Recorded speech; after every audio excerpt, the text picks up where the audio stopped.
कहानी, दिल के रिश्ते। ए मिस्टर ड्राइवर प्लस बॉडीगार्ड, कहाँ हो तुम? मुझे अभी और उसी वक्त बाहर घूमने जाना है, राबिया ने तंग आवाज में कहा। घड़ी पर नजर पड़ी तो रात के 8 बज रहे थे। असद शाह, जो इसका ड्राइवर और बॉडीगार्ड था, ने गुस्से को बमुश्किल दबाया और बोला, मोहतरमा, आपके दुश्मन आपके पीछे पड़े हैं और आपको घूमने जाना है। चुपचाप आराम करें, मैंने तुमसे मशवरा नहीं मांगा, ये मेरा हुक्म है। राबिया ने झुंझला कर कहा, मुझे अपनी दोस्त की सालगिरह की तकरीब में जाना है। असद ने गहरी सांस ली और उठ खड़ा हुआ। चंद दिन पहले कमिश्नर नवाज के कहने पर वो राबिया का बॉडीगार्ड बना था। इसे ये काम अपने वालिद मजहर शाह के कहने पर कबूल करना पड़ा, मगर अब वो दिल ही दिल में पछता रहा था क्योंकि राबिया उसे हर मौका पर जलील करती थी। कुछ देर बाद असद कमिश्नर नवाज के घर पहुंचा। राबिया सियाह बगैर आस्तीन के गाउन में तैयार होकर नीचे आई। इसकी खूबसूरती देखकर असद एक लम्हे के लिए खो गया। राबिया ने तंजिया कहा, चलो मिस्टर बॉडीगार्ड। वो उसे एक रेस्टोरेंट ले गया जहां राबिया की दोस्तों ने असद को देखकर चा मैगुया शुरू कर दें। ये कौन है? तुम्हारा बॉयफ्रेंड? एक ने पूछा। राबिया गुस्से से बोली, ये मेरा मुलाजिम है, ड्राइवर प्लस बॉडीगार्ड। तुम इसे मेरा बॉयफ्रेंड समझती हो? अचानक राबिया का पांव उलझा और वो गिरने लगी। असद ने फौरन उसे थाम लिया। तुमने मुझे छूने की जुर्रत कैसे की? राबिया ने गुस्से से उसे धक्का दिया। असद ने सर्द लहजे में कहा, आप गिरने वाली थीं, मैंने सिर्फ आपको बचाया। राबिया ने तल्खी से जवाब दिया, गिरने से बेहतर था कि तुम मुझे छूते। मेरा जिस्म सिर्फ वही छू सकता है जिसे मैं इजाजत दूं। कुछ देर बाद राबिया नशे में एक लड़के के साथ नाच रही थी। अचानक एक झूमर गिरने लगा। असद ने फौरन झूमर की जंजीर पकड़ ली और वो राबिया के सर के करीब आकर रुक गया।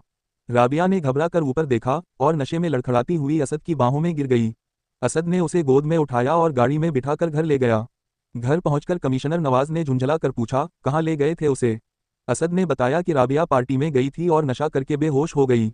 कमिश्नर ने कहा, ये लड़की बहुत खतरनाक है, उसके वालिद सीदी हुस्न शाह पागल हो रहे हैं। असद ने तसल्ली दी, जब तक मैं इसके साथ हूँ, कोई फिक्र नहीं। रात गए असद अपने घर पहुंचा जहां इसके वालिद मजहर शाह बैठे थे। असद ने शिकायत की, बापा, आपकी बहू राबिया ने आज हद कर दी। वो बिल्कुल सीदी हुस्न की कॉपी है, मगरूर और बदतमीज। मजहर ने समझाया, सबर करो बेटा, सीदी हुस्न अपनी बेटी से बहुत मोहब्बत करते थे। बरसों पहले हमने राबिया और तुम्हारा निकाह उसी लिए किया था कि वो किसी और के साथ ना जाए। ये सुनकर असद माजी में खो गया। इसके चचा सीदी हुस्न की शादी महरीन से हुई थी और उनकी बेटी राबिया थी। मजहर की बीवी फौजिया एक तहजीब याफ्ता खातून थी, लेकिन सीदी हुस्न ने इन्हें तहमत लगाकर घर से निकाल दिया था। असद ने पुलिस में शमूलियत इख्तियार की और अब वो एक इलेक्शन कमीशन ऑफ पाकिस्तान था।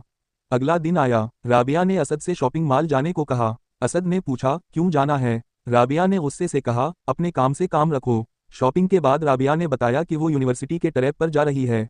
असद ने कहा, क्या आपने वालिद से इजाज़त ली? राबिया ने धमकी दी कि अगर उसने किसी को बताया तो वो खुद को नुकसान पहुंचाएगी। ट्रैप पर राबिया जंगल में अकेली चली गई। 3 बदमाशों ने उसे घेर लिया। राबिया ने खौफ से असद पुकारा। असद ने फौरन पहुंचकर इन्हें मार भगाया और राबिया को बचाया। राबिया असद की बाहों में सिमट गई। असद ने उसे एक खाली कैंप में ले जाकर आराम दिलवाया। राबिया के गले से निकला लाकट देखकर असद चौंक गया। ये वही लाकट था जो उनके बचपन के निकाह में दिया गया था। अगली सुबह राबिया ने असद का जख्म देखा और इसकी देखभाल की। वो असद से मोहब्बत का इजहार करने लगी, लेकिन असद ने कहा, मैं तुमसे इस रिश्ते को तब तक आगे नहीं बढ़ाऊंगा जब तक सीदी हुस्न की इजाज़त ना मिल जाए। राबिया का चेहरा लटक गया, लेकिन उसने असद की बात मान ली। लाहौर वापसी पर राबिया को अपने घर ले जाकर असद ने इसे फौजिया और मजहर से मिलाया। अचानक सीदी हुस्न अपने मुहाफिजों के साथ आ धमके। राबिया, तुम अभी मेरे साथ गाँव चलो, इन्होंने हुक्म दिया। राबिया ने चाकू अपनी कलाई पर रखकर कहा, मैं सिर्फ असद की हूँ, या तो मुझे उनके साथ रुखसत करो या मेरी लाश ले जाओ। सीदी हुस्न घबरा गए और शादी की तारीख तय कर दी। शादी के बाद असद ने मजहर से कहा, बापा, हमारा प्लान कामयाब हो गया। मैंने झूठे दुश्मन बनकर सीदी हुस्न को धमकियां दें और यूं राबिया के करीब होकर इसका दिल जीत लिया।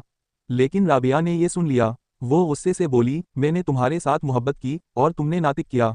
असद ने माफ़ी मांगी और कहा, मैं तुमसे सच्चा प्यार करता हूँ। राबिया ने इसे मुआफ कर दिया और दोनों ने एक नए सफ़र का आगाज़ किया।